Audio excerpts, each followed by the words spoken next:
requires all state agencies to develop and disseminate guidelines and to train all of our state employees in response to active shooters.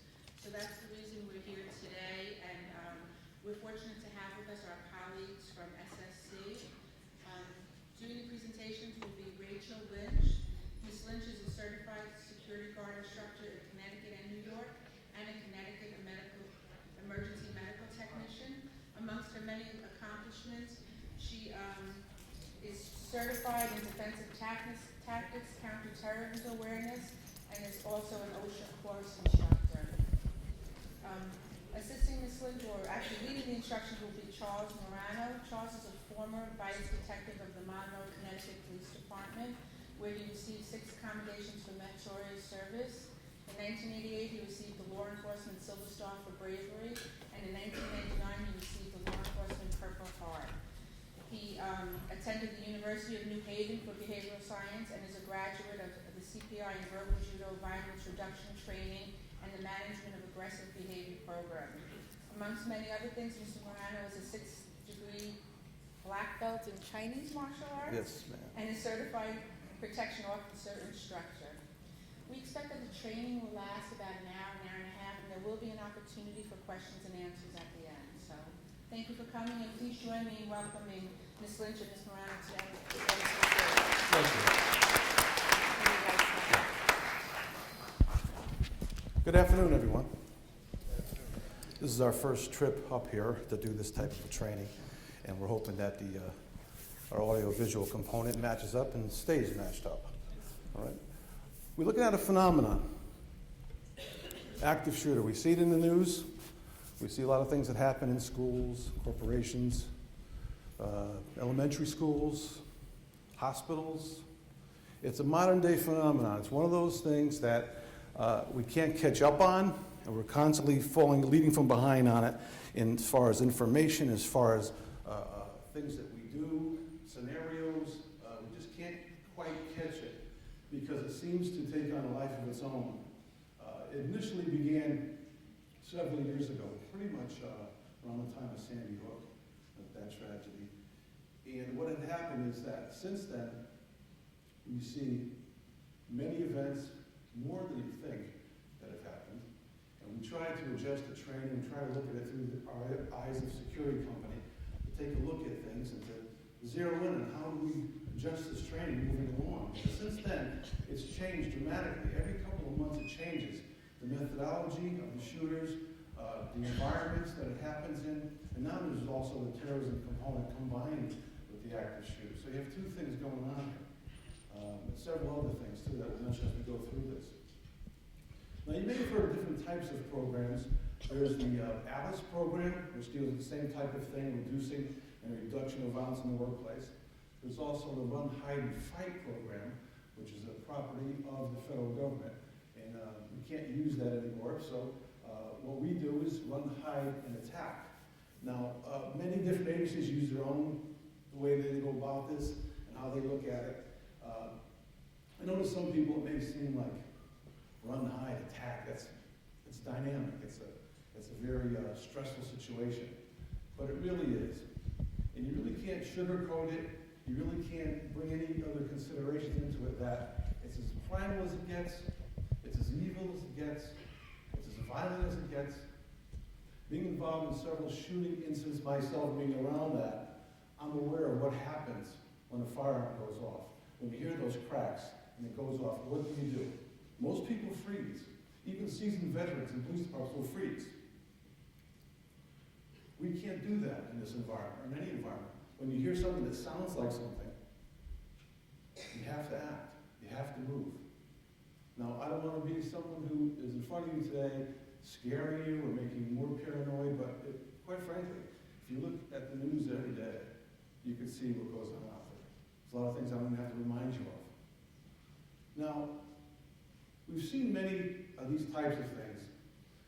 The government terms and defines active shooter as 4 or more people who have been shot at. Doesn't mean they were hit, but that they were shot at. Now, a show of hands, how many folks in here think, we'll say we'll use the year 2016. Was it 15? Was it 15? 2015, a couple years ago. think there were maybe between 20 and 30 active shooter events that happened that year? Show of hands, 20 or 30?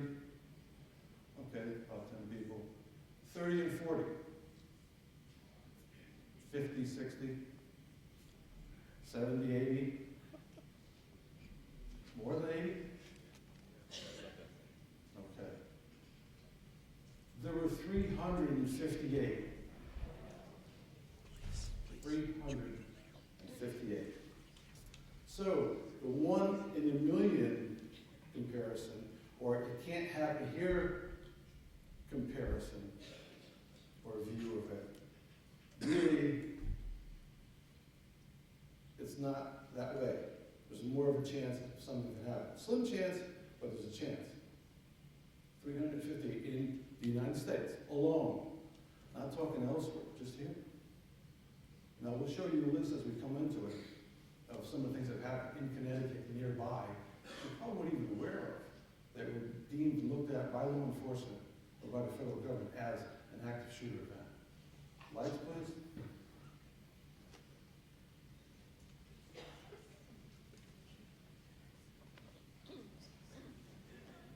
Familiar, huh? 183 to back, copy active shooter at UCC 1140 Upco College Road. 1174 medical aid. This is for an active shooter at UCC. UCC, this is going to be the Snyder Hall. Somebody is outside one of the doors, shooting through the door. There is a female in the computer lab. We do have one female that has been shot at this time. We're still attempting to get further. If we can get a better location of where that is on campus. Exchanging shots with him. He's in a classroom on it's going to be the southeast side of the hall. Copy Rosary 17, exchanging gunshots right now with the male. He's in the classroom on the southeast side of Snyder Hall. Code 4, the suspect is down. Copy. Code 4, suspect is down. Meet him on the road. Get him down. I copy the same ambulance is in. You're going to meet him on the road.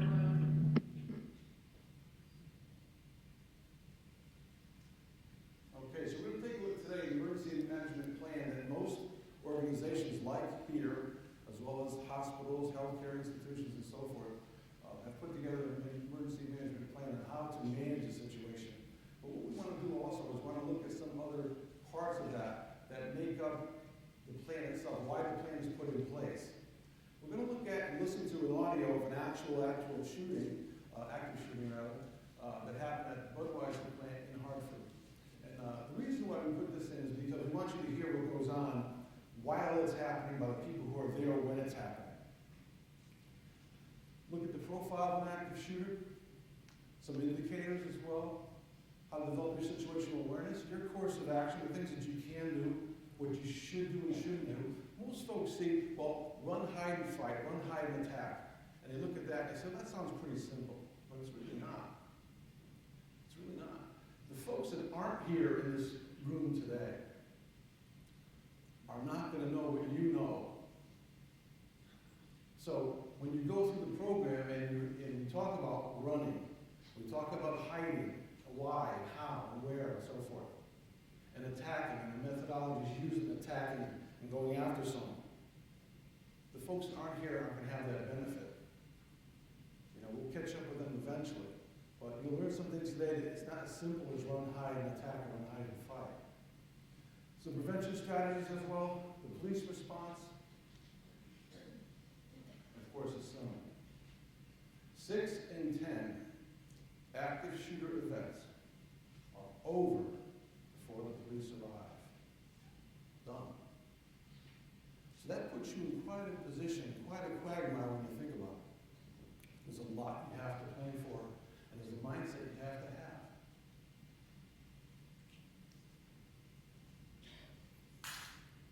So how do we develop that mindset? We are mostly a safe environment. That's not to be disputed. However, you never know when something could happen. What are the signs there? So you need to plan, which is you being here is part of that. Practice and prepare. You have to do something and has to be a mindset. It has to be a visualization. You have to think of how you would respond. My advice would be, when we do scenarios, where we have done scenarios rather, we tell the folks and we instruct them to have a visualization as to how they would respond if, once you get back to their areas of where they're employed in the company, their desk area, their office area. When you leave today and you go back to your office, your rooms, your classrooms, and so forth, or wherever you are doing your thing here, how would you get out? I heard sounds. How would you get out if you've never been to another building on the campus or somewhere else on the campus? Suppose it was a shooting. We did a drill one time where we had two major buildings in a corporation, insurance company. And we're doing the scenario, and folks from this building were in this building. There was a sound of gunfire during the scenario that we were doing. The folks that work in this building, or building A, were in building B. They heard the alert there was gunfire. They went over to the building A and evacuated that way. Where they could have just gotten out of building B and walked off the property. So you do things when the adrenaline goes. You do things in excitement and frenzy. Sometimes we follow people right into the wrong, doing the wrong things. Sometimes during the scenario portions that we have done in the past, people will huddle in a corner. They won't want to leave. There might be a clear exit. There might be a shooter. And if we take this area here where the exit door is, there could be a bunch of people huddling near that steps over there, and the door clearly says exit, the sign does, and we say go out the exit, and they won't move. They say we feel safe here. But the exit's right here. So things click in during times of extreme stress, and that's what we're looking at with this particular training, survival mindset. How to do this. So where are these incidents happening? Mostly you can see in the commerce area and business for the most part. Education has a pretty good percentage, government buildings and so forth. You see other things, residences, open space, healthcare, houses of worship. So it's all over the spectrum. It covers a lot. It covers everything, really, every area of life. You know, you even have it on a military basis, active shooters. So 39, 160 incidents occurred in environment related to education. Most recent statistic. It's a pretty good percentage. Like we said before, most of those are over before police arrive, which means it's left up to us.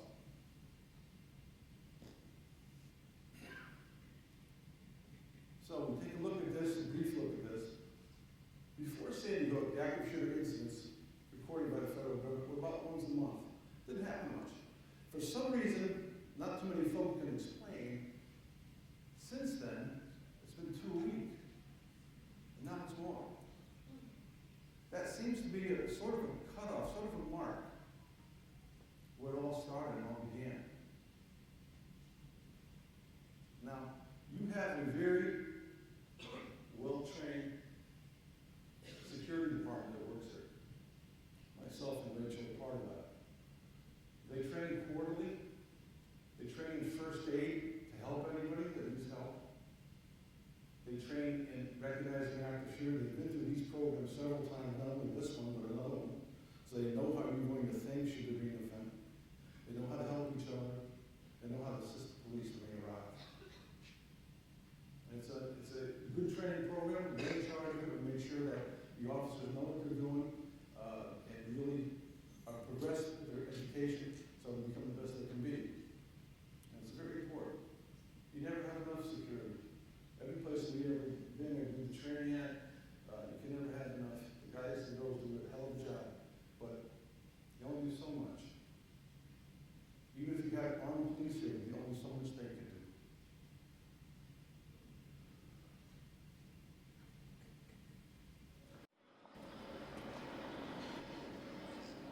There are many partners who work together to make your campus safe.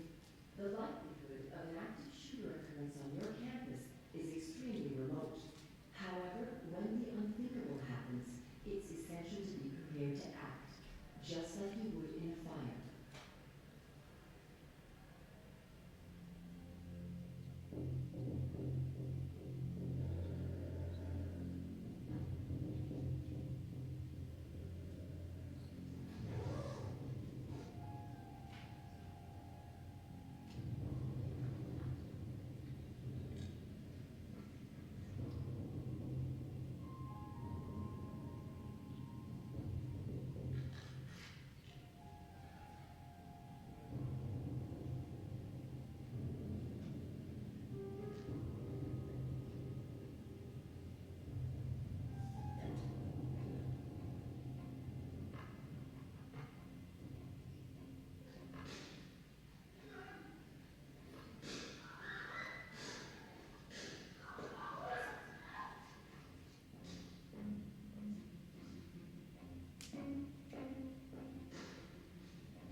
to react fast. If you believe you can escape safely, do so immediately. When you are safe, call 911.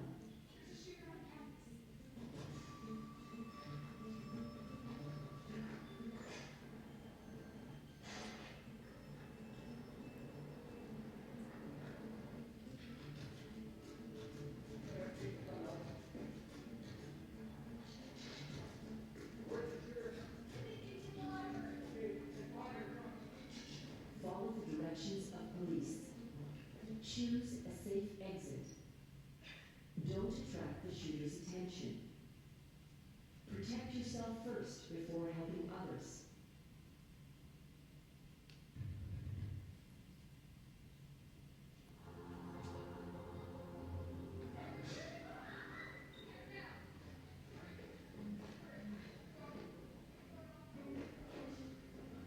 Find a secure room or space.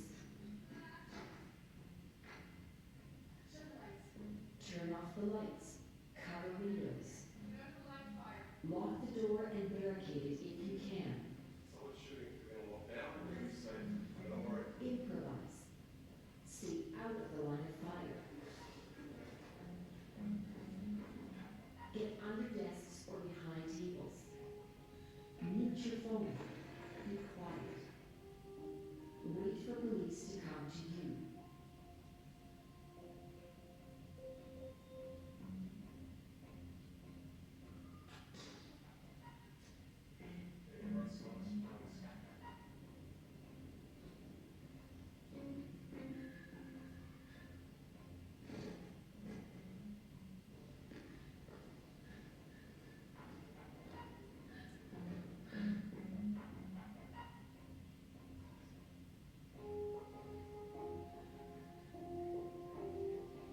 Turn off the lights.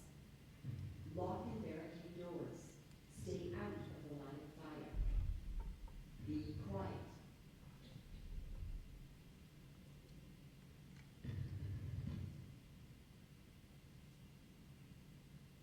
Please remember, we're not going to be invisible. When you can't get out or hide, your last resort may be to fight. Turn off the lights. Whether you are alone or with a group, be ready to fight for your life. Commit to aggressive action. Mentally prepare yourself to physically fight. It will be a fight for your life. It's your decision.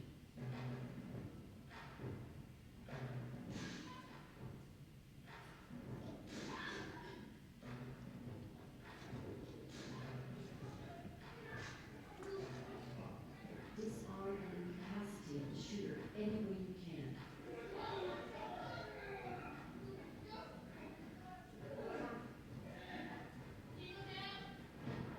Improvise weapons from nearby objects. Commit to an aggressive physical attack. Stop the threat.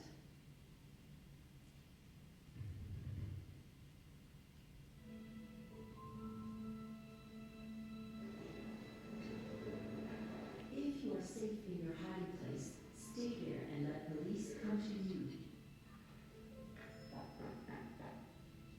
Police service.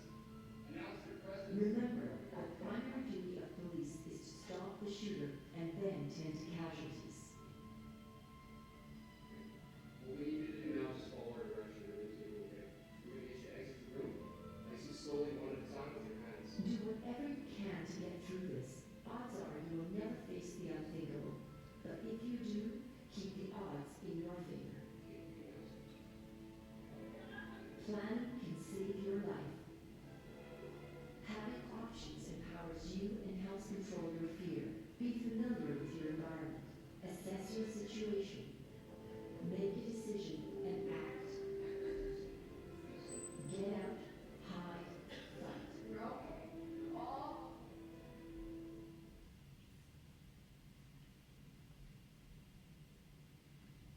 Okay, so what about this particular that I mentioned before? We talked about how many incidents you think occurred over 2015. You can see these, there's a few of them up here.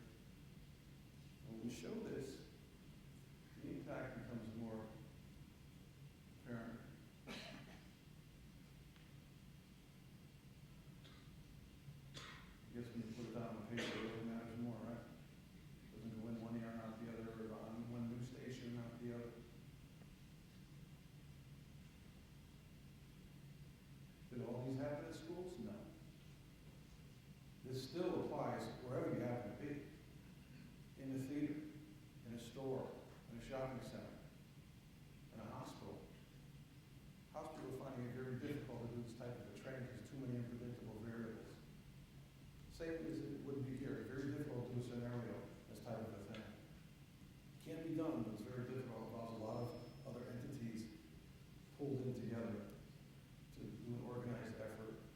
And incident commanders and people have certain particular roles and so forth. Very difficult to do, but it can be done. You can see how pervasive this is.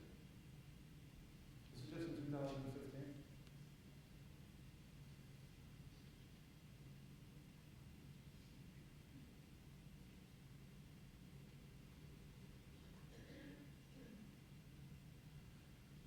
Okay, so this leads to this particular part, an actual shooting event that happened at a business in Hartford that involves a mass shooting that happened in 2010.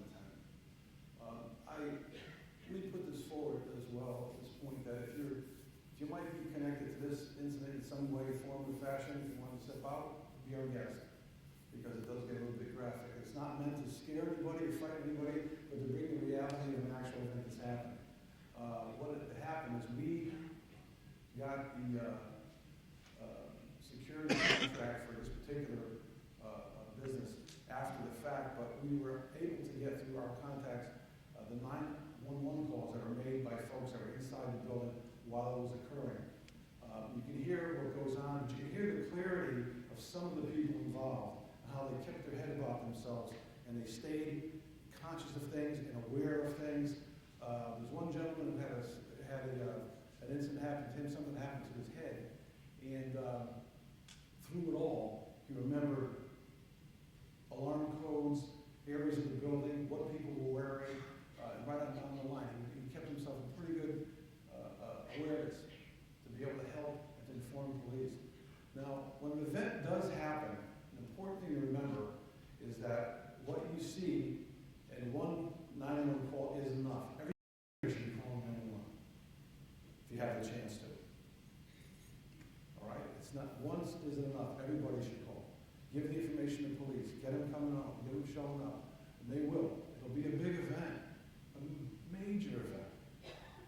Any school, the history of any of the schools we've studied that go through this phenomenon, from emergency care to police response by several agencies, state police, they'll have FBI, they'll have ATF, they'll have emergency responders, fire department, police, students, their families, your co-workers, your friends, your kids. Maybe your kids are here, or they're going to hear about it. It's going to be on TV very quickly. All those entities are going to come together so an event like that happen. Even the threat of an event to happen could have that response and show that response to us. So we take a look at this for a second, key in on what everybody is doing, because it's just as important. When you do call 911, they may ask you, they're going to ask you, how many shooters? What were they wearing? What direction of travel are they going? What kind of weapons are they using? How many folks in here know what a gun even sounds like when it's fired? Except for what you see on TV. Live? Okay.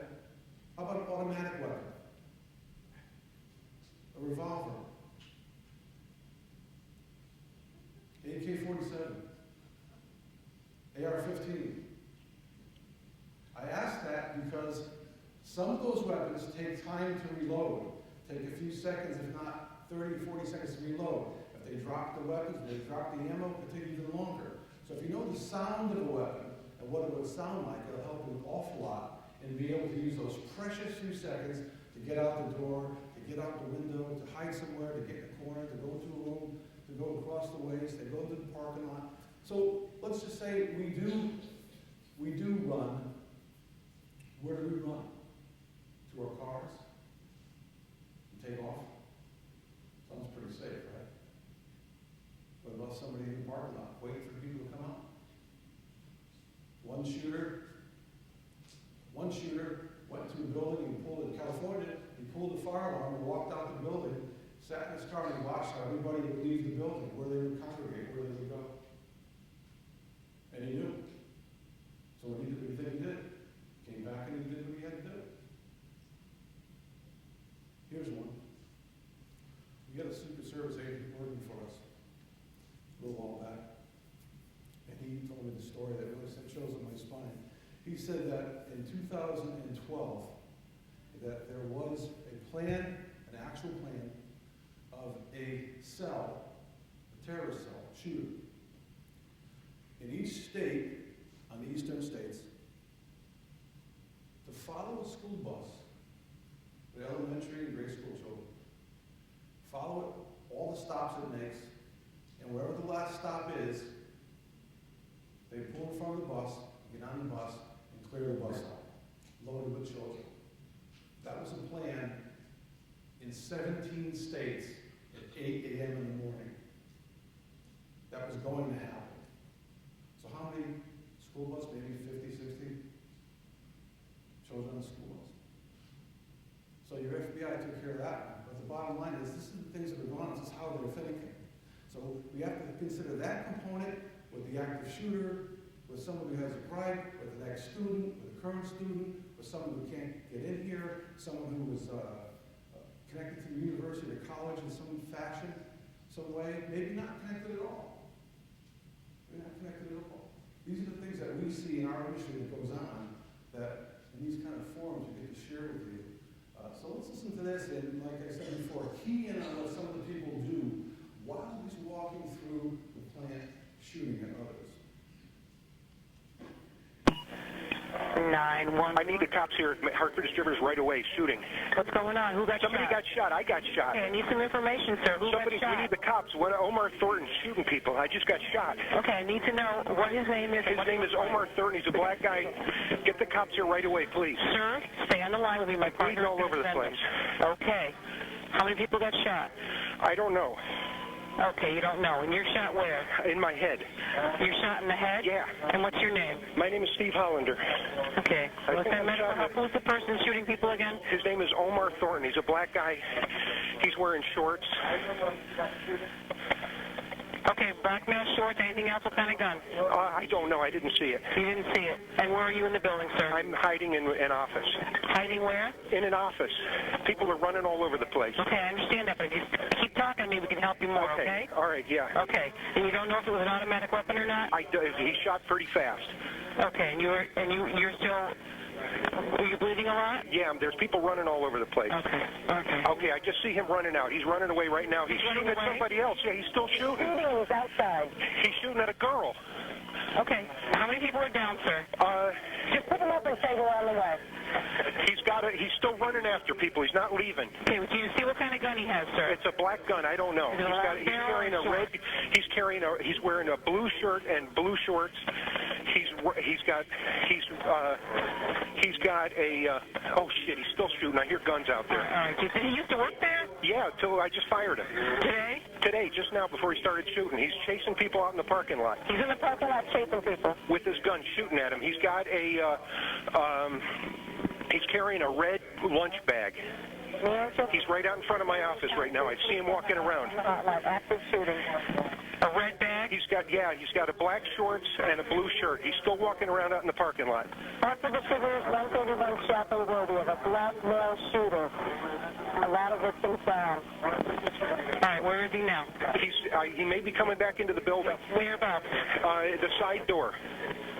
Side doors. If I face the building, what side? Right by the flagpoles. The code to get in. Right side of the flagpole? Yeah, to the left of the flagpole. The code to get in is 0. Wearing a red bag, blue shirt, blue shorts. If the police, ma'am, Aaron, get in here. Get in. Get in. Get in here. Hartford Close the door. Distributors, Budweiser, beer distributor. If they need the code to get in the side door, it's 023370. All right. 023370. Okay, Yeah. sir. Stay where you are, all right? Okay. Thank you. 911, this is about the shooting.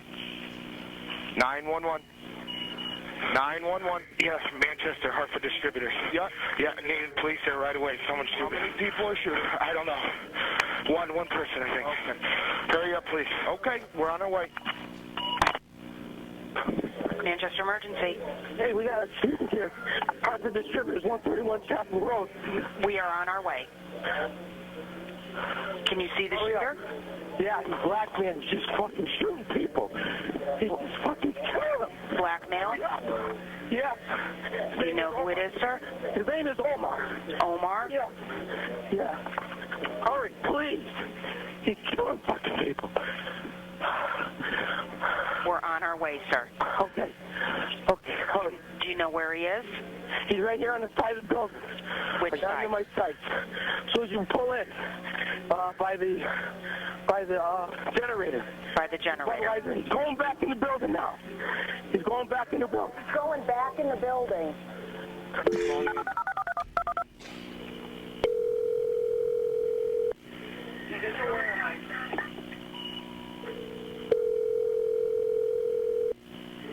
3491, you got an update?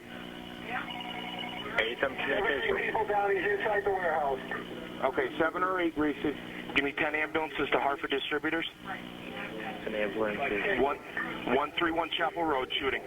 All right. Bye. 911. Manchester, this woman is at that distributor's in a closet. Ma'am? Ma'am? Yes, Where are you, ma'am?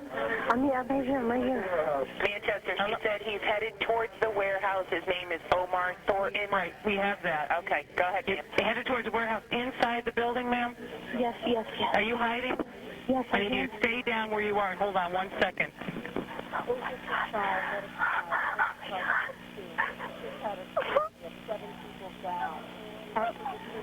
Ma'am? Ma'am? Yes. Are you hurt? No. Okay. Are you hiding in an office? Is the door locked? No, the door's not You locked. need to get down, okay? I'm hiding in the dark. Okay, hide in the dark. Get down. The door locked? No. Okay. I want you to hide and not move, okay? Yes. There'll be people on the scene. We're trying to get everybody out of there, okay? Oh my God, I'm in the back storage paper closet. Please help me. I'm sorry, what? I'm in the back paper storage Okay, closet. stay back there. We will come to you, all right? Help me, please, help me. Ma'am, we are on the way. Please stay down, stay low, all right? Yes. Thank you. 911. This is the woman inside the building Okay. in Manchester. Okay, hello? Hello? Yeah? Are you here yet? We are on the scene, ma'am. Are you still in the room? Yes, I'm in the building. Okay, are you in the back hiding?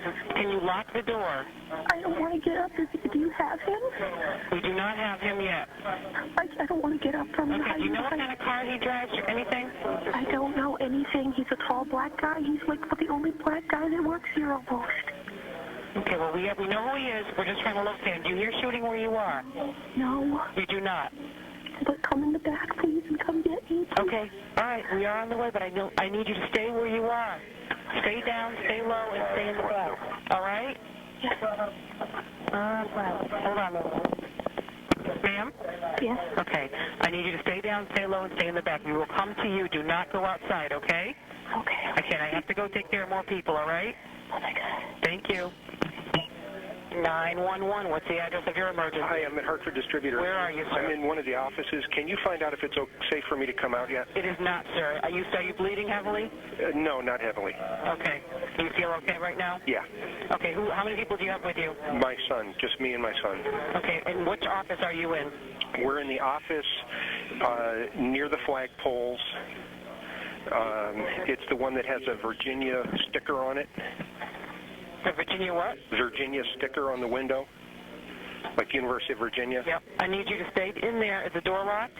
Yes. Stay in there and stay down, okay? Have your son keep an eye on you. If you start to become less awake or anything, you have him call us right away. Okay. We are trying to get EMS into you.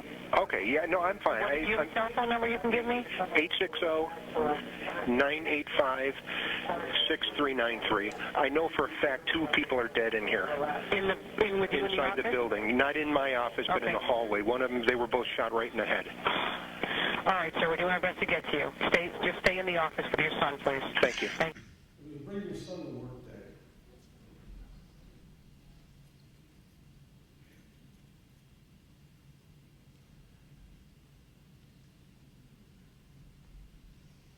some look familiar, some don't. It's not even a handful of what's occurred over the last 70 years. Don't even scratch the surface. Some of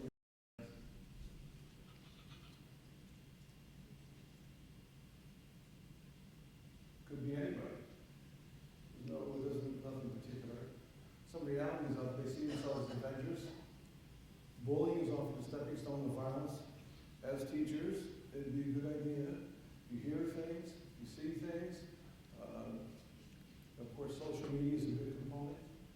phones and Facebook and all those types of things. If you hear of things, certainly bring them up, let someone know. It's a terrible thing when you know about some information about something that, a tragic event, you could have prevented it. You know, you let it go. You know, that'll stay with you all your life. So whatever you see, let someone know. Violence, evolutionary signs posted along the way. We see this in all the training that we do. There's always signs, there's always after the fact, people say, you know, that Bobby, I knew he was capable of this, I knew it was him, I knew it had to be him. When the FBI does their interviews of some major shooting events, they always come back in the reports and say, we went to go see John Jones, and John Jones was off the day of the shooting. He didn't know why we were coming to his door. He didn't watch TV, and he was off that day. So we asked John Jones if there's anybody in the school you think could have done something like this, acting as if they didn't know who the shooter was. And Mr. Jones would say, yeah, it was Bobby Lewis or whatever. He knew it. He knew who could have done it, who was capable of it. When you see the signs of this kind of thing, you have to say something about it. We make excuses concerning behavior which minimizes the response. Also, we must consider the terrorist component as well. We talked about that. Some people say, well, you know, the gentleman was just joking. Bill Johnny was joking. Or Sarah was, she didn't mean what she said. And I walked by her desk and Facebook was on. I saw something on there that disturbed me. But just the way she is, you know, she has problems. Okay, well, those problems could be other people's problems as well. She could make them others' problems. Doesn't take much. Some warning signs. If you hear talks of problems at home, hypersensitivity to criticism, commentary or jokes, the paranoia thing, everybody's against me, acquisition and fascination with weapons, empathy with individuals committing violence, disorganization, the radical part of it, changes in their behavior, threats they make, social media posts, it's a big thing. Social media even more so now than ever, and it's only going to get worse. Scared enough yet? I hope not. This is just the reality of it. This is what happens. This is what we see all the time in our business. So you have to say something to see something. You know it's uncomfortable sometimes. Violence and threats of violence comes off from frustration and communication breakdown. Individuals like you can make a difference. Security can make a difference, and they do. They report all the time. All the things that even strike them a little bit, that there could be an issue or a problem comes up. It has to be investigated. It is investigated. The security team is on top of them all. And they make sure every little thing is looked at. It may be inconsequential, but we don't know that going in. Your environment is your responsibility. It's not the police aren't going to keep you safe. You're going to keep each other safe. And that's the bottom line. Right? There's a problem that won't go away. Now, we say pay attention and beware in TV and news and so forth. It's always good to know what's going on in or around your community, other than just this particular property. What's going around in Norwalk? What's happening in the general area? What are some of the crimes and things that have happened in the general area? They're easy to research. Sometimes you can see it on the local news.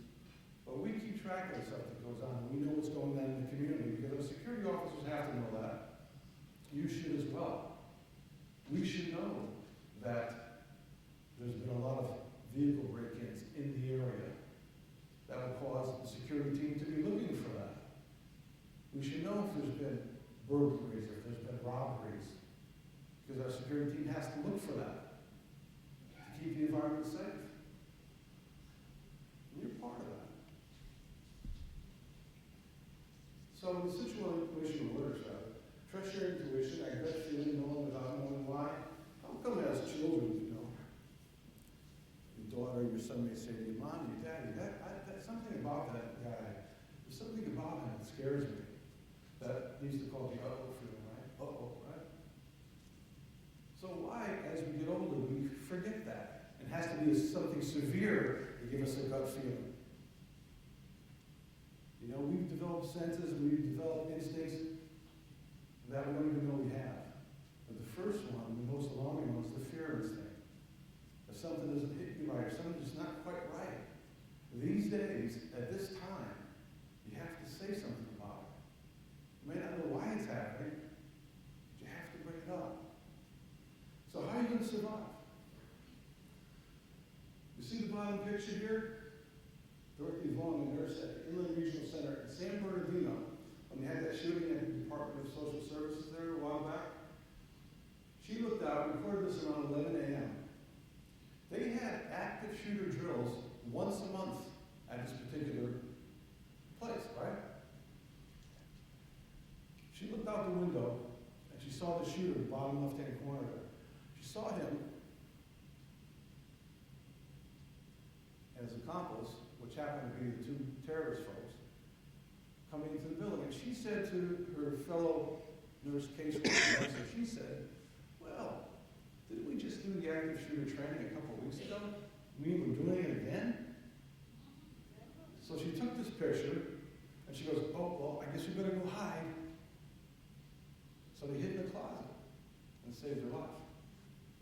But she thought that it was just another drill. But what struck me is that that's an awful lot of scenarios, doing them once a month. That's a lot. What other threats do they have there that we don't know about or don't have access to that information? They're doing the scenario, which takes a lot of effort in a big building, especially a state building. A lot of effort. Once a month. So there's other things about that that we don't know. We probably never know on our level. So when you get out, run. What's the quickest route out? Is it the safest route? Is the quickest route putting you in the line of fire? These are the things you have to consider. How do I get out of the building safely? Is there a path of escape? So you get out of the building. Where do you go? Did you remember to bring your car keys, your phone, your coat, your pocketbook, your briefcase, whatever? You remember to bring that stuff? I hope you didn't. Because if you did, it probably added 10 or 20 seconds to your time, your evacuation time, which probably meant you put yourself more in the line of fire of an active shooter because you wait, and you grabbed your phone, and you grabbed your keys, you got your jacket, and what's that? I don't hear what's going on here, right? And you say, okay, I better leave then, right? Those 10 seconds, those 15 seconds, if most events are over in less than 8 minutes, those 15, 30 seconds are major. Major. When you hear anything that remotely sounds like a gunshot, no one's going to hold you to task if you decide you want to walk out of the building and go somewhere because you don't feel safe. If it's a false alarm, if something didn't happen, you come back in. But what if? What if? Right, so where are you going to go? You're going to stay near your car? You're going to go across the street? Where are you going to go? How many people are going to stay near their cars? Anybody? Are you going to assemble where you would during a fire alarm? Is it a good idea to pull a fire alarm during something like this? Is it? Yeah, good idea. No, it's the worst idea you could possibly imagine to do. Pulling a fire alarm. Because people will respond like you've been trained to respond to a fire alarm. The bad guys know that. So where are you going to run? Anywhere. Get out of the building, run, and keep running. Go to some neighborhood homes, wherever you need to go. Just get away from the building as best you can. Don't be curious about coming back to see what happened. You know, you'll find out soon enough. But just go. In any direction you can, make yourself safe. So, when you need to hide out, well, if you get out of the building, it's the best thing. If you need to hide, cover and concealment. Concealment is hiding behind something that partially or maybe 100% blocks the view of you. Cover is hiding behind something that's solid, that if someone shoots a weapon at you or throws something at you, it can't get through, like a steel door, closet door, things of that nature, behind a wall. All those things are safe. All right? If you ever are involved, hopefully it never happens, think about survival, get out, don't think. It's not a time to think. It's not a time to deliberate. It's not a time to say, what did I just hear? Is that a weapon? It sounds remotely like that. You have to get out. You have to leave. Now, what do you do? What do you do with the students? What do you do with the folks in the classrooms? What do you do with the administrative people? What do we all do? The same thing. We all do the same thing. And we've seen drills, we've seen things that happen. Coming up next, you're going to see a reenactment of what happened for about 30 seconds or so, of a school that, about your size, that decided to do a reenactment of the Columbine incident. And they show you how sometimes following the leader is the most dangerous thing you can do. So is there a place where the chance of the shooter may not find you? You know that. You know that. Virginia Tech. Joe was famous for going down the hallways and shot his gun and so forth, but he was famous for knocking on the doors that were closed by the teachers, knocking on the doors and saying, "Let me in, there's a shooter out here." He was the shooter. He was the shooter. How many of us know that the anniversary date is another thing a lot of shooters like to emulate and repeat? Anniversary dates. How many of us here know that to the day after Virginia Tech happened, to the day, there was a decapitation in that cafeteria of a young man and young woman. He decapitated in the cafeteria. A year later, the same day. Not many of us heard that. Sometimes they go for those kind of things. Right, so is your only option to take out or attack the shooter? It's one of them. The common thought now used to be, well, just take them on, do whatever you can, throw anything you can at them. One school superintendent in Alabama decided to, with elementary school, decided to tell the students over the system that to bring in a can of any type of food, like beans or whatever, SpaghettiOs or whatever, bring them in with you tomorrow or as soon as possible, and keep the can on your desk. And if anybody comes into school with a gun, or anybody is violent, you take that can and you throw it at the shooter. Now, some of us may say, that is the most absurd thing I've ever heard. Is that the best you can do? But the bottom line is, if one of those cans hit the shooter in the head, with a distance of 10 or 15 or 20 feet, it's pretty good. It's a distraction. It's something. It's something. So, gave a little bit of a sense of something they can do. But the theory now is ganging up on the attacker, ganging up on the shooter, rather than taking him on one at a time. Here's the reenactment.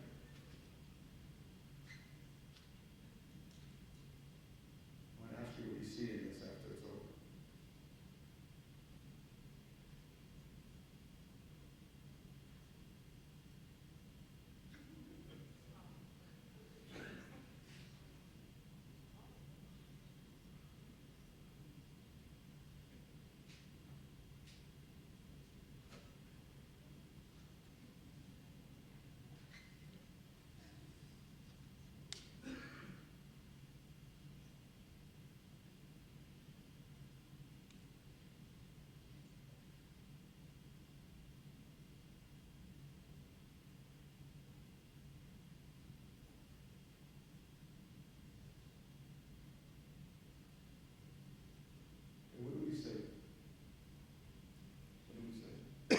Follow the leader, ran into the path of the shooter, didn't they? They ran to the sound. Sometimes that's the reaction. They'll run to the sound. Sense of curiosity, a sense of not knowing how far away it could be, put them in the line of fire. We have the audio to that as well. They did a heck of a job, those kids, putting that together, that whole scenario, as close to the Columbine evacuation people that got out of there as they could possibly much. They did a pretty good job of it. It's like that in a 30-minute video. So, your awareness, take note of your nearest exits. When you get back to where you normally work, you spend most of your day. The exits in the building, where are they? If you haven't been to certain parts of your campus, go there. See what it'll take for you to get there, to get out the door and to get safe. You know, maybe park in a different area instead of the same area every day. Maybe go in the building a different way. Take a little time, explore what's around. See where the exits are, where the doors are, where some of the places are. You all can do that individually when we have some spare time. All right? So take cover. Create barricades like doors. You see at the bottom with the copy machine, that helps. Also, you can see here with the belt around the pistons in the doors, much like this one in the corner where the exit sign is. There's also some devices that you can put over that piston, by the way, that won't let it open, but people use their belts. Copy machine in front of the door, fire extinguisher, anything you can use. Here you can see the old mindset of going after him alone.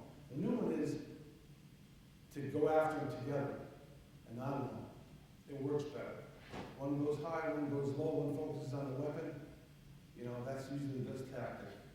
Much like they did with the plane on 9/11, how all those folks on that plane got together and decided to take action and do what they did. So, we need to take action. Police, fire, and EMS are not the first responders. We are. We're the first responders. How many folks in here were trained to be first responders? Anybody? Maybe a few people, right? So what are first responders going to do at an active shooter event? Are they going to help you because you're down on the ground shot, sir? They're not going to, are they? What's their goal? The first responders. Find the shooter. Find the shooter. Amongst all of the commotion, all the confusion, they're looking for the guys with the guns. All right? In the meantime, before they get there, you have to be the responder. You have to do the right thing. If you can't get someone out of the building, you can't help, certainly do.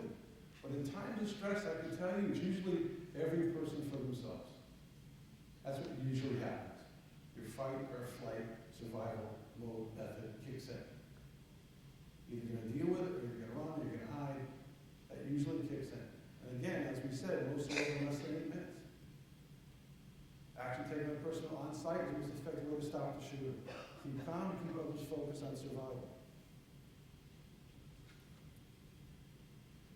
60% of active shooter incidents end before police arrive, like we said earlier.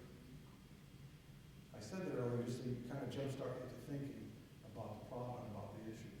Now again, it could be anywhere. This training that is provided for you is a real blessing. A real blessing. Because it gives you mindset and awareness.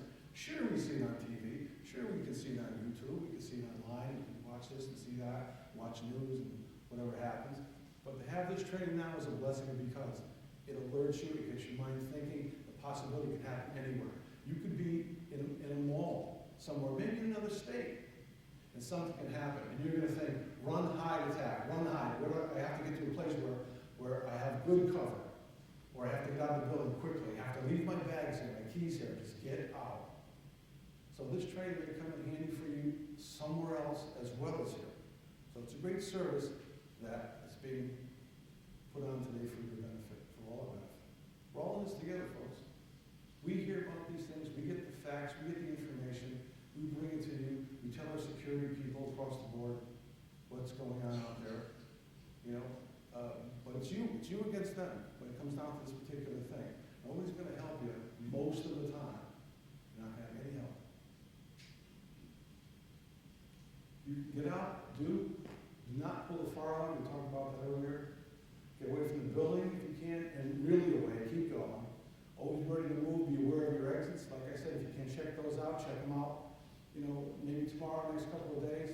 Just go for a walk when you got a few extra spare minutes. Have an escape route plan. Move quickly. Don't wait for others to validate your decision. They might not want to go. You see an opening, you make the move. Evacuate regardless of whether others agree to follow. Leave your belongings behind.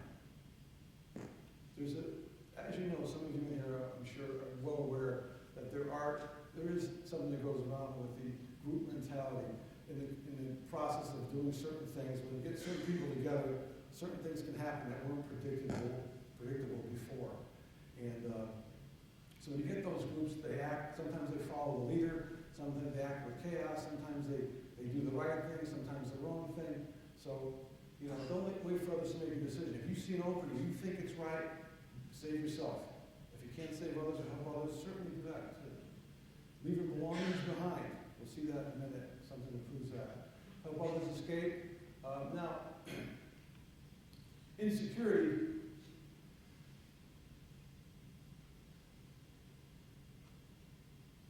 there's so much that security officers can do. They're going to help you. They're going to help you if you need to hide, to get out, to report, to take care of any first aid issues.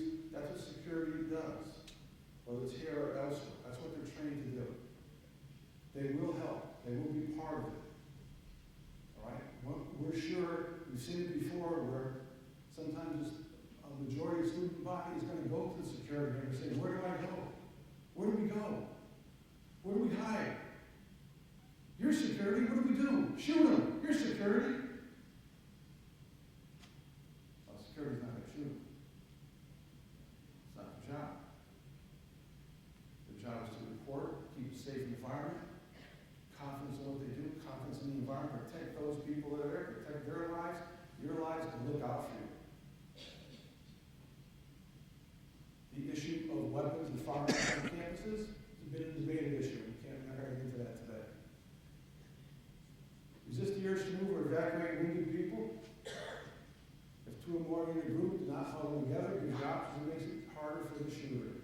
We did a scenario at our building, one of our corporate offices, main one in Shelton, and we sent a shooter through, an active shooter through, who now is a Lewiston police officer, but he was in the investigations division, and we used him as the shooter in the scenario.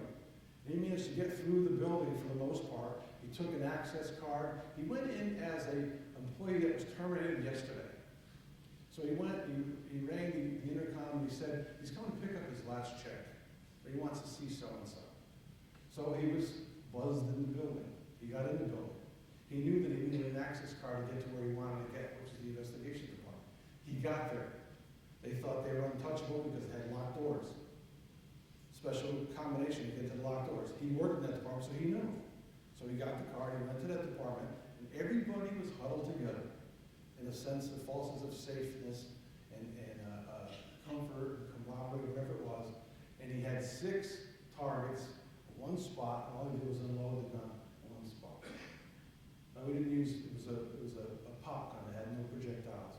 But it was quite an event to happen. It was quite an event to put on in a corporate environment. Since then, we've done 40 of them, all over, all different environments.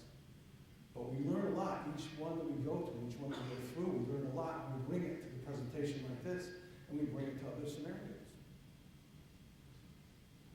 Course of action, hide. You can see here, the barricading of the door, that helps. That helps. Have a plan. Don't get trapped. Remain silent and still. Why? Because you're going to give yourself away if you don't. Silence your cell phones, no ring or vibrate. Turn off lights.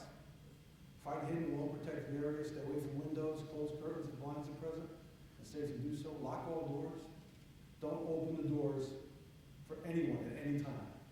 Tell the police that you will wait for them to retrieve the key to the room or after the event is over.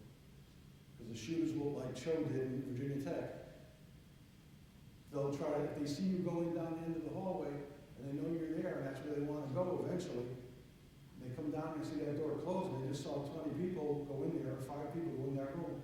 They know that's a setup room, they're going to go right for it. And they're going to knock, and they're going to plead and say, let me in, let me in, let me in, there's a shooter out here. And it's happened many times. Cho wasn't the first one to do it. Attack. Act quickly, hesitation gets you killed. Throw items to distract. Here we have the gang mentality, which is what we're shooting for. Pardon the pun, but that's what we want. Yeah, pardon that for a second. But that's what we're aiming for, rather, is that all at once. Now, is there a chance? A better chance here than if it was just one person. Throw items to distract, disorient, disarm the shooter. A shooter can be disarmed if it's done correctly. We're not doing that kind of thing. But if you have 4 or 5 people, even with limited knowledge, go after somebody and go after them quickly with decisiveness, that they're going to do whatever it needs to take to survive, to subdue this person. You're going to make it. You're going to see a video shortly when it actually happened, how a student heard shots going off in a lobby, and he came from around the corner, and he subdued the shooter. It was on about maybe a year ago or so on TV. He subdued the shooter, but not before some young woman was hit with a round in the chest. And they all survived, I think, or maybe one or two maybe died. But bottom line is, he took it on himself and he subdued the shooter to somebody else to come along and help him. So he did a heck of a job. Here it is. We have breaking news tonight out of Seattle, where as many as 6 people have been shot on the campus of Seattle Pacific University. One suspect is in custody. The victim's conditions are not known, but Seattle fire officials say they have taken one man to the hospital in critical condition. A second is also believed to have suffered life-threatening injuries. The shootings happened just after 3 o'clock this afternoon. The campus has been on lockdown ever since. We are getting a look at the dramatic video showing the moments of horror and heroism from the 2014 shooting at Seattle Pacific University. The newly released surveillance video shows the gunman, Aaron Ibarra, holding a double-barreled shotgun. Seconds after he allegedly shot one student, John Mice, a student safety monitor, runs out with pepper spray as Ibarra attempts to reload. Mice sprays him in the face and tackles him, pulling the shotgun out of his hands and then runs away with the weapon. A few moments later, Mice returns, jumps on the gunman, and wrestles away a hunting knife, holding him until help arrived. One person died and 2 others were injured, but thanks to Mice's bravery, many other students walked away unharmed.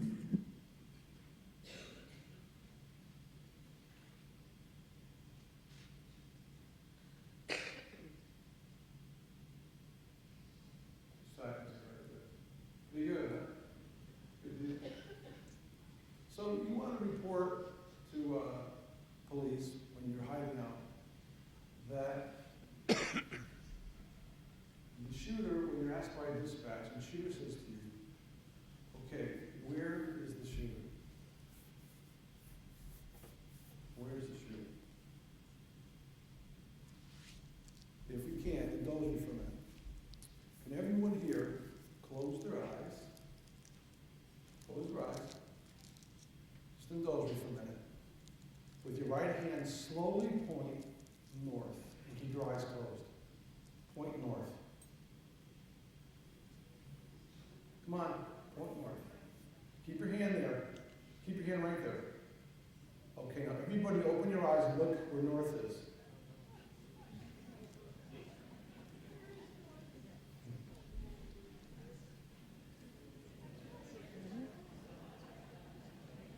Some people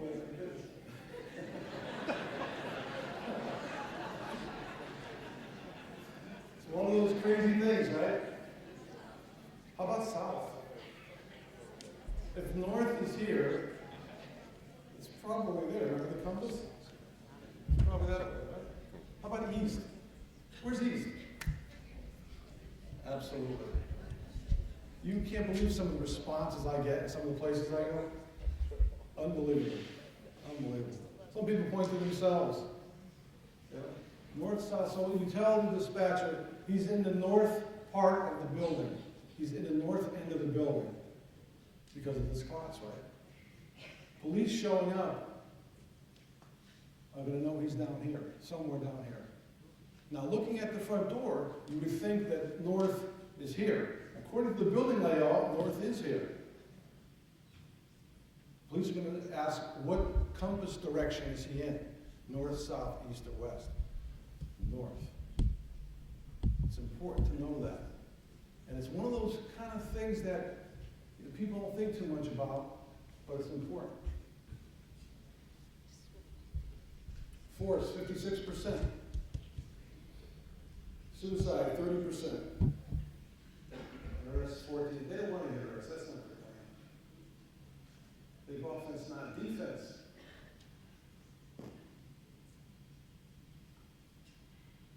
Think of the event. Think of an event like this actually happening, wherever you happen to be. What's going on there? Someone who doesn't care anymore, or has a grudge or whatever, has nothing to lose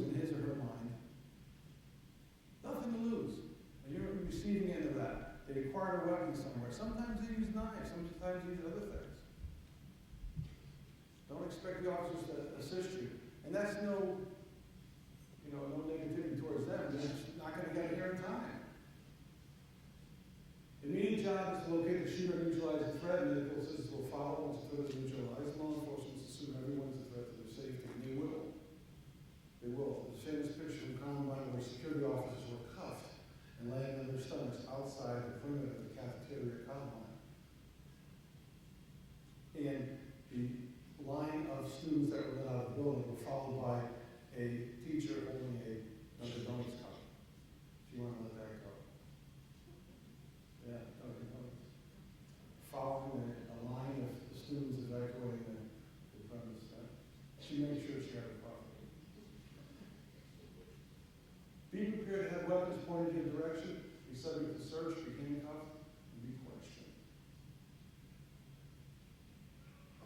We have done scenarios, like I said before, I mentioned before, in several different places, and what I found out and what I witnessed in human behavior is amazing in times of stress. I saw it a lot in law enforcement, but when you see it, civilians and how they react to this kind of thing, I never get surprised. I'm always surprised by what I see because I haven't seen it before. Each place is different. Even if we do a scenario in the same place, the next time we go back there, it's still a different response. So do not make quick movements toward the officers, needless to say, right? Hold on to them for safety.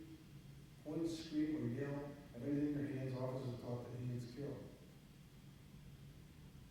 So interacting with them, remain calm and follow their instructions, not run across the paths of the responders. Put down any items in your hands.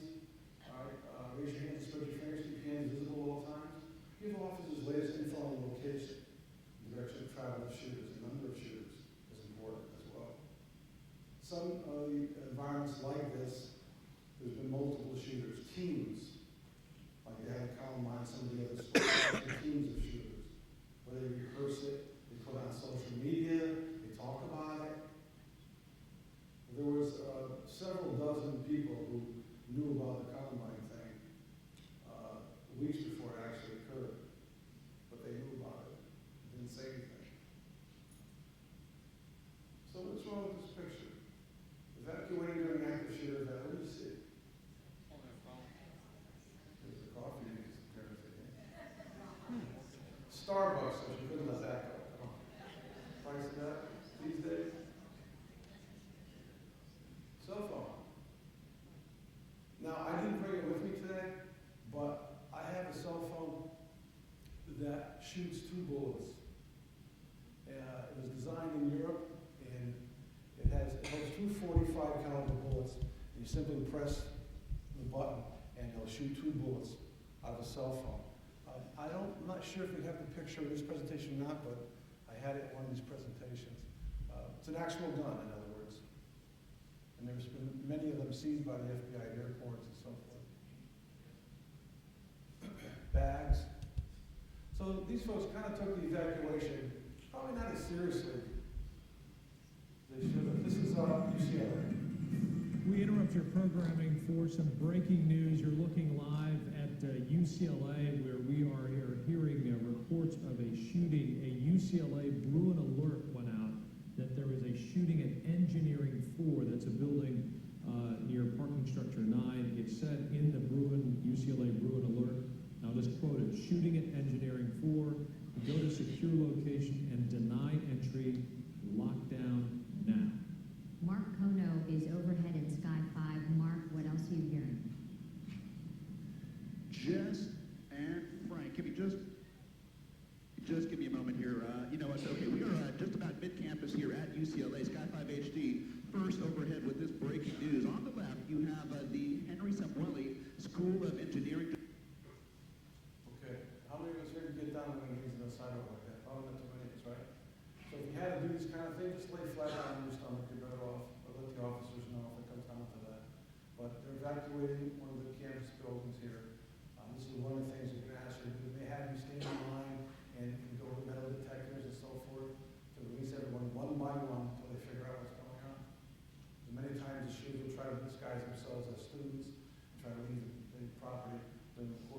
police action. So what to report? What do you say? Well, pretty much the number of shooters, the location, the number of potential victims, how many people have been shot. If you remember back to the Budweiser audio, the gentleman who was shot in the head had said that I need send 12 ambulances. He knew that he had 10 or so people in the place, or 12 people in the place. I need at least 12 ambulances, he said. So he knew that what he needed, that's important. He knew how many potential victims he could have, so he made sure that he had at least one ambulance per person that they were looking for him on that shift. In a college, you could expect 20, 30 ambulances, 8 or 10 fire department vehicles, 50, 60, 70 police officers, cars, their vehicles, their tactical units. I mean, everybody goes when this kind of thing happens. They all go. The response has to be overwhelming. It has to be. It has to be overwhelming. It can't be just enough. It can't be, it's overwhelming. It has to be that way. The physical description of the shooters, including gender, clothing, height, weight, hair color, etc. In the Budweiser audio, there was many descriptions of the shooter, right? First you had black pants, black shirt, tan shirt, right? All different types of descriptions. So they were looking for him and they finally ended up on. He ended up taking care of the business in the loading dock area later on that morning. But that's important to be accurate with that. In times of stress, people think differently and say things differently and see something that happens differently. If the 100 of us or so saw an accident happen in front of us, we'd have 100 different versions of the same thing, although the same thing was an accident, right? But we'd have 100 different versions because it's our perception of what actually happened. I was in an accident one time personally. I thought that the person in front of me cut her wheel really quickly. I therefore hit the back right rear quarter panel. That's what I thought happened. So did my passenger. What really happened so fast, is that I didn't hit the person in front of me at all. It was somebody running a red light coming the other way. That's who I hit. But it happened so fast, my perception and his perception was that we hit the car in front of us. We didn't hit the car in front of us at all. We found this out because the camera at the convenience store in the corner showed that. And I looked at that thinking, my God, that's what happened. I didn't even realize what had happened. It happened that fast. So what we perceive is sometimes not the way it happened. Get your best description how you can. Have a plan. Those who fail to plan to fail, as we know. I stress that an active shooter tends to cause people to freeze. They're not freeze, you have to do something. Run, hide, and attack. This is critical to save your own life and the lives of others. You hear something, it could be gunfire, it could be United States. If you decide it's gunfire. We used to have, when we started this program, we had one time where a client asked us, a customer asked us, can you put the different sounds of firearms in the presentation? Yeah. She failed to tell that she was a corporation counsel who was running the program. She failed to tell some of the people what they might hear. So we went up and we did the presentation at a local insurance exchange company.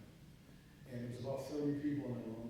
And the first thing they heard were the sounds of a 45, as loud as you can possibly imagine. It was her idea. Didn't go over too good. Didn't go over too good. Because then everybody was looking around, people were leaving the room, it was a disaster. Right? But after everything calmed down, we did the presentation. But I advised against it, but it's something that she wanted to make known and try to get everybody. She said, I want to have everyone 100% aware of what's going on and what it could sound like. Well, it's a little bit too far with that, I think. So we haven't done that since. And I would advise against it if anybody does that kind of training before, because it doesn't work. It's the shock part of it, and there's no need for that. Remember, the situation is not hopeless. It's not. In the security business, when we really study these things, we have friends in law enforcement at every level, and we really look at these you're saying, let's see what goes on, daily, weekly, monthly, yearly. And we see certain patterns, and we see how people respond and what's going on. There's no one organization, even the government, who can definitively tell you this is how something is going to go. A, B, C, D, E. It doesn't work like that. It's different. There's many organizations that train different methods, different methodology, how they respond to this kind of threat, this kind of phenomenon. There's nothing that's set. It's constantly fluid and changing phenomenon. There's no way for it to be set in stone where you do this, you do that, you do this, and you're safe. It doesn't work like that. So we did our plan, we do other scenarios elsewhere. We have to point out where to run. So it would be good for you to find that out when you go back to your general areas where you work in.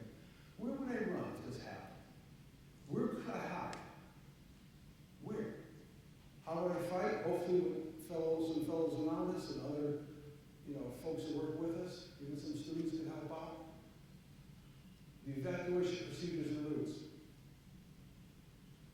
You find all this stuff out. Floor plans as well. Especially in areas of the buildings that you haven't been in. You should explore that. You might be there someday. And it might come over the page system. We have an active shooter situation in progress right now. The notification system may be in place. Right? It's happening right now. How do you get out? Where do you go? When do you come back? You come back an hour later? A couple hours later? Oh, come back.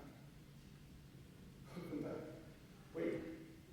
Watch it on TV. See when it's safe. Or when you're called, they're notified to come back. Don't come back on your own. Well, the cops are there, and the fireman's there. It looks like it's okay. It says okay in the news that it's been safe, the building is secure. I guess I can go back now. Not unless you're told to come back, that it's clear by your authority here. Who should report to police? Everyone. And of course, we've had meetings, discussions, and follow-up, so we've done the training as well as the scenario. All right, now we're nearly finishing up here, so a couple of little things I want you to see, and I should do it. And that's important, this particular type of thing. The security component in this college is training to respond to the level of training. If they're not trained properly, they're not going to respond to be able to help themselves or to help you. They can't help themselves, they can't help you. So training has to be at a high level, and it is here. I want to just make sure that I comfort you in that fact, that it is at that level here. And the folks are in every 3 months to do quarterly trainings for 4 hours on a Saturday every 3 months, as well as other supplementary training, as well as first aid training and all that. So there's an awful lot. And they welcome it. They welcome it. But they're going to go to their level of training. Check this out. Tragedies such as the 2007 mass shooting on the campus of Virginia Tech, the 2009 shooting at the Fort Hood, Texas military post, and the 2011 attempted assassination of Representative Gabrielle Giffords at a public appearance in Arizona are all examples of active shooter situations. An active shooter is an individual actively engaged in killing or attempting to kill people inside an occupied structure or outside in a populated area. In most cases, there is no pattern or method to their selection of victims. Active shooter situations are unpredictable and evolve quickly. It is important to be prepared for such an event. Make it a practice to identify potential escape routes and have a plan in mind, even if you are just visiting a facility. In the event of a shooting at your location, you must quickly determine the most reasonable way to protect your own life. You will need to determine if the best course of action is to evacuate or to hide. Call 911 when it is safe to do so. If there is an accessible escape route, attempt to evacuate. Be sure to leave your belongings behind. Help others escape if possible, but do not attempt to move wounded people. Evacuate regardless of whether others agree to follow. Warn individuals not to enter an area where the active shooter may be, and follow the instructions of any police officers. If evacuation is not the best option, find a place to hide where the shooter is less likely to find you. And be sure your hiding place does not trap or restrict you or your options for movement. Consider the difference between cover and concealment. Cover will protect you from gunfire, and concealment will hide you from the view of the shooter. Quickly choose the best option. If you are caught out in the open and cannot conceal yourself or take cover, you might consider trying to overpower the shooter with whatever means are available. To protect your hiding place, lock the door if you can. Block the door with heavy furniture and close, cover, and move away from windows. Hide behind large items such as cabinets or desks. Remain quiet. Silence your cell phone and/or pager. Even the vibration setting can give away a hiding position. When you call 911, remember to tell the operator the location of the active shooter. If there are multiple shooters, physical description of and number of weapons held by the shooter, as well as the number of potential victims at the location. When law enforcement arrives on the scene, their primary goal is to eliminate the threat and stop the shooter as soon as possible. First responders will not be able to stop to help injured persons until the environment is safe. Knowing what to expect will help keep you calm and allow law enforcement to quickly neutralize the threat. Officers may arrive in teams with tactical equipment such as vests, helmets, and rifles. They will need to take command of the situation. Expect to experience officers shouting orders and even pushing people to the ground for their safety. It is possible that officers from multiple jurisdictions will arrive on the scene. When law enforcement officials arrive, it is important that you keep your hands visible at all times. Avoid making any sudden movements. Avoid pointing, screaming, and/or yelling. Put down any items. Immediately raise your hands and spread your fingers. Remain calm and follow instructions. Do not stop to ask officers for help when evacuating. Just proceed in the direction from which officers are entering the location. For more awareness resources, please visit dhs.gov/critical infrastructure.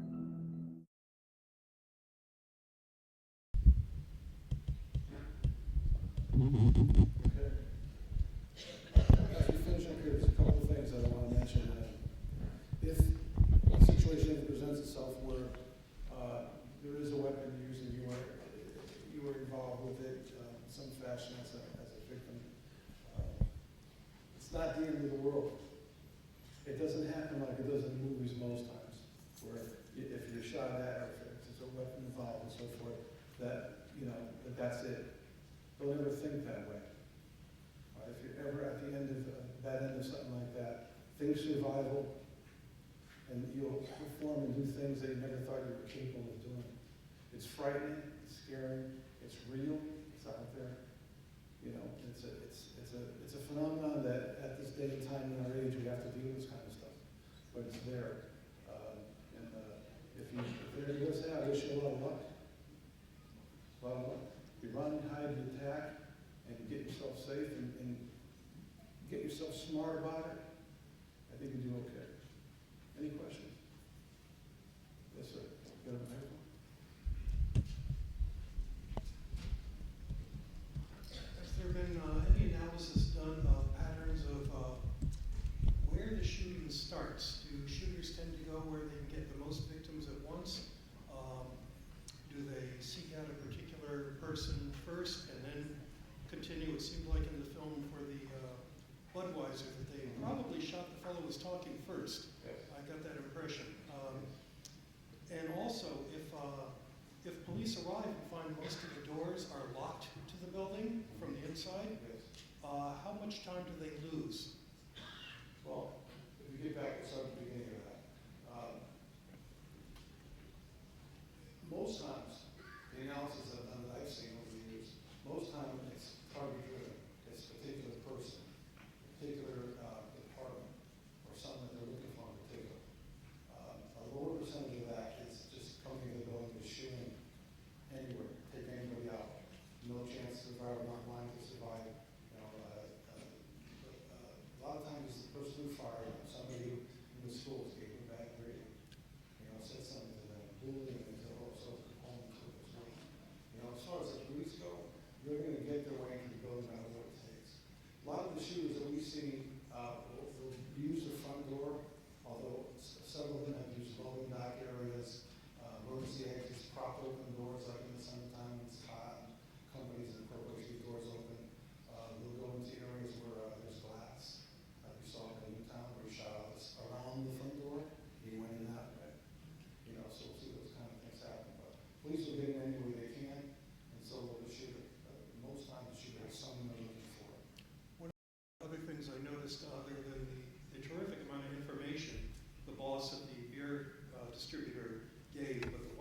stuck out to me when he said he's to the left of the flagpole.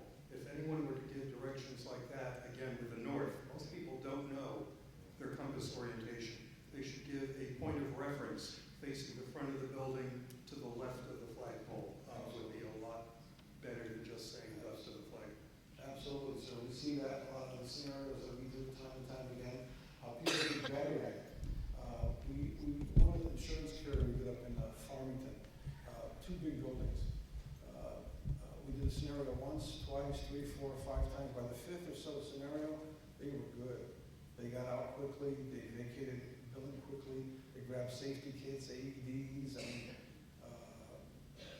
the response got better because they were practicing. You know, if you do it once a year, it's not going to follow the way it should. Twice a year it'll get better. 3 times it'll get better. Look at that building in San Bernardino. They get it once a month. She thought she was getting a treat by having 2 active shooter scenarios in 1 month. It wasn't a treat. Second time it was real. So it's the more that you practice, the more you think about it. We see a lot of it. We study what's going on out there. It's some of the things.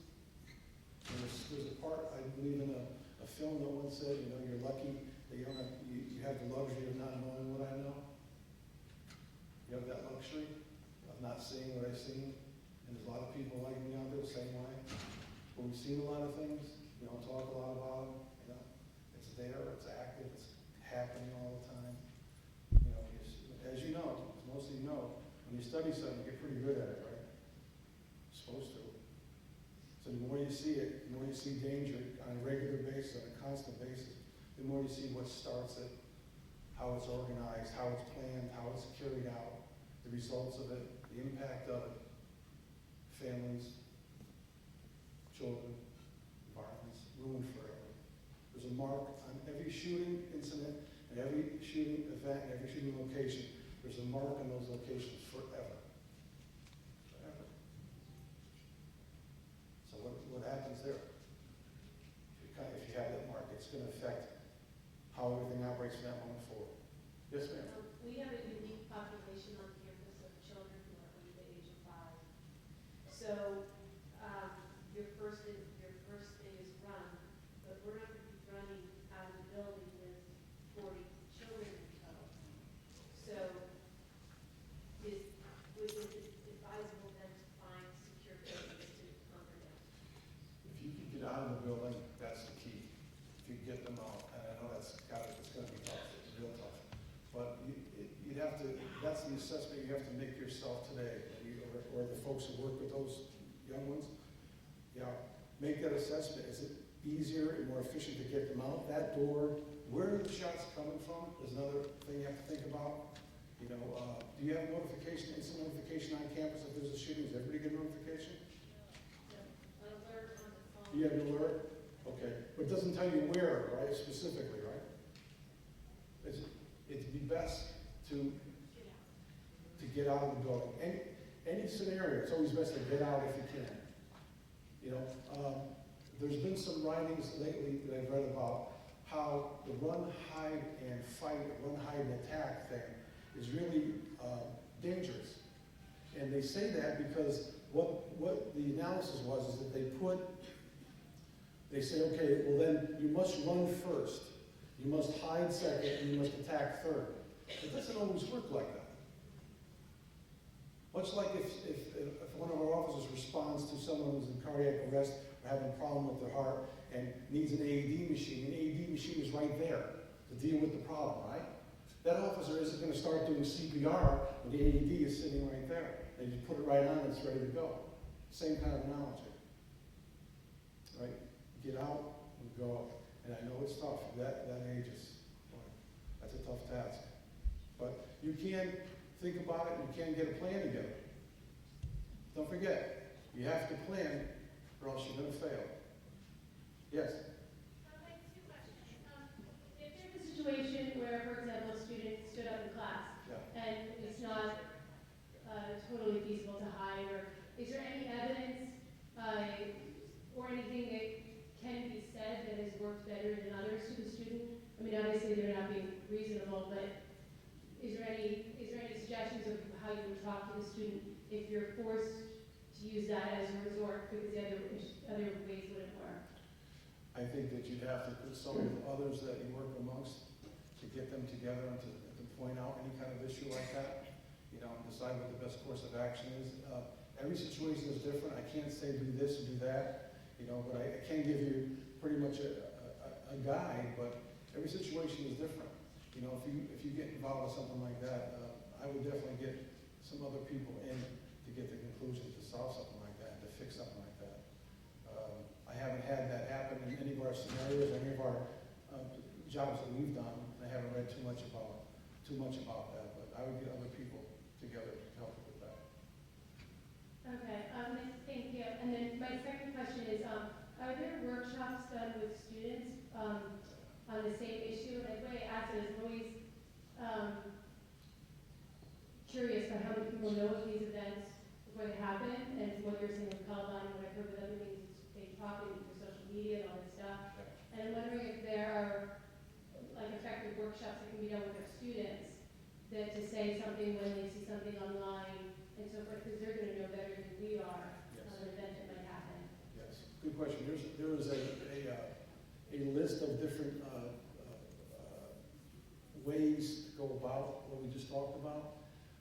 We do workshops. We've done those in corporations. I'm working with the emergency department at St. Rayfield's right now in New Haven about that specific thing. But there are ways and there are procedures to follow, and there are, you use the term workshops, we use the term scenarios and so forth, the same type of thing. But there are different areas to this. The corporate presentation, the college presentation, the medical situation, the daycare center situation. There's all different types. We've done the so-called workshops or scenarios in many of those. So yes, there is a lot of information available. We can provide you with some of that. If you'd like, we can get you some of that. All right, we can do that. I can get that to our management here. We can get that to you. Next we're going to make a little note. We What's actually available? are publishing a newsletter that will be here tomorrow after this presentation that kind of starts an open dialogue about some of the key points we talked today, but to see something, say something, kind of the situational awareness that will be distributed to the students so that they're not going to look over as well, to get the word out. Anybody else? Thought I saw another hand. Right. Thank you, folks. Stay safe. We're here if you need us. See the security officers and be able to help with everybody. Thank you.